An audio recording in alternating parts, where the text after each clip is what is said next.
Today, I will answer the question, I already had my period this month, why am I bleeding again? Let's have a look at the details. Every 21 to 35 days, a new reproductive cycle starts as the uterus sheds its lining and menstruation occurs.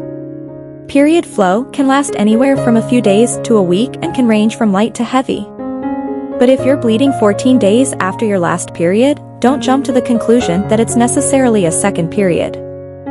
There are many possible reasons for uterine or vaginal bleeding between periods, a phenomenon called intermenstrual bleeding.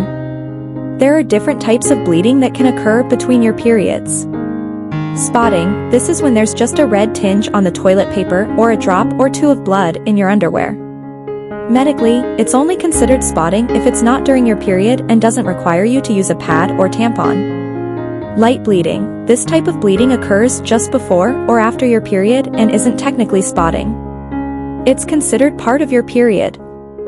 Breakthrough bleeding is when bleeding occurs between your periods if you are taking oral contraceptives.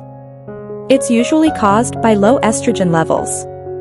Abnormal bleeding, this describes any heavy bleeding, requiring the use of a tampon or pad, outside of your cycle that isn't due to hormonal birth control pills. It is often called abnormal uterine bleeding or abnormal vaginal bleeding.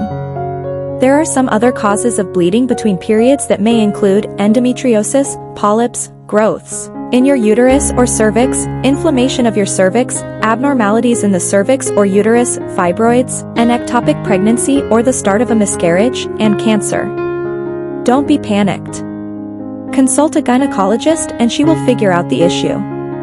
Thanks for watching our video. Please don't forget to subscribe to our channel.